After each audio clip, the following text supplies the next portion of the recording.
Hey friends, welcome to the channel Data with Hannah. Today I'm going to show you some text functions in Microsoft Excel. It might come handy for you, so let's go and learn it. These are the functions that I am going to explain to you. The first one is concat. So what does concat do? It will simply concatenate a list or a range of text strings. So let's go and see it practically. Here we have the employee lists. And here we have the department name, also the division of these departments. Now what we want to do is to combine these two cells content. So let's go and use concatenate here. As soon as you start seeing the name of it, you can hit the tab key. Then what are the texts that we want to combine? We can select a range of text or we can select these cells separately.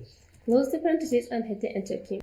Here you can see that it combined the cell's content. Now the important point to be considered here is that in the concat function, it will always ignore the empty cells that might be in your range of cells.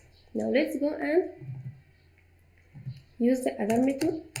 Let's select these cells separately. This is the first cell, then add the comma, then this is the second cell. Hit the enter key. You can see that the result is the same as it was in the previous method. Now what we want to do here is to add a delimiter here in between these two texts. For example, I want to add here a dash. So let's add double quotes, then a space, then dash, then again double quotes, space and double quotes. Always remember, if you want to use a symbol, then you should always add it in between the double quotes. Then hit the enter key. Now you can see that it is much more convenient than before. We have the department name, then we have the dash, then we have the division of it. Now we can do the same process with the help of another function, which is called the TEXTJOIN. Let's see how we can do this. Equal sign, TEXTJOIN, hit the tab key. So what is the delimiter here? What delimiter we want to add in between the contents? Here we want to add double quotes, space, dash, and again double quotes. Add the comma. The next argument is to ignore empty. It means that if in between the range of cells that we want to combine, if there is an empty cell, it should ignore it or it should include it. So here we have two options. The first one is to ignore empty cells and the second one is to include empty cells. Now for now, let's choose include empty cells. False. Then add the comma. Then we have to select the text. We can again select it separately or we can select a range of cells. Close the parentheses and hit the enter key. Now you can see that we have the first cell, then we have our delimiter, then we have a blank here, which is the blank column here. You can see that we have an empty cell here. Then we have another dash, and at last we have the last cell, right?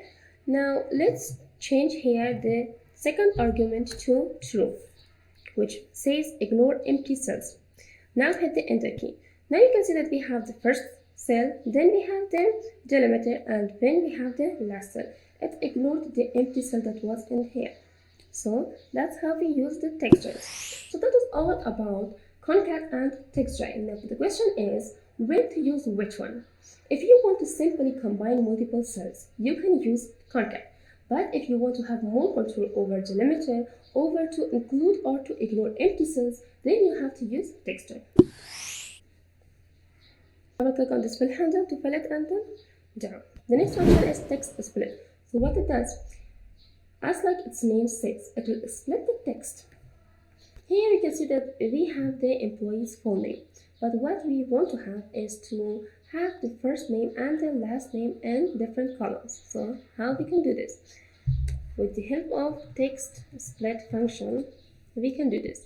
This is the text that we want to split, then add the comma, then the next argument is the column delimiter. So what it asks from us is to provide for it the delimiter that is in between the text that we want it to recognize the delimiter and split the text from there. So what is the delimiter here? You can see that it is simply a space. So in between double quotes, we'll add a space. Then close the parentheses and hit the enter key. As simple as that. You can see that it split the employee name into first and last name. Drag and drop the fill handle, until the last name. Okay, now let's go to the next function, which is REPT, means repetition. It will repeat text a given number of times. Here, for example, REPT, hit the tab key. What is the text that we want to repeat? For example, number 1, then add the comma. Then we have to give the number of times that we want it to be repeated. For example, I want it to repeat 5 times. Close the parentheses and hit the enter key. Now you can see that it repeated number 1 5 times. Now let's change it to something else. For example, instead of 1, I want to repeat the hash sign 5 times. Hit the enter key. Now you can see that it repeated the hash symbol 5 times. Now that we know how a repetition function works in Microsoft Excel, here's a tip for you. Equal sign REPT, hit the tab key. What is the text that we want to repeat? The symbol of bar is the text that I want to repeat. Then add the comma. Then how many times? This is the number of times that we want to repeat it. Close the parentheses and hit the enter key. Now let's go and change the alignment to the left, and also we want to change the font to Arial narrow. So double click on this display handle. Now you can see that we can visually see how much sales each employee has with the help of repetition function. So that's it. If you found this video helpful, don't forget to hit the like button and subscribe to our channel. Thanks for watching. See you in the next video.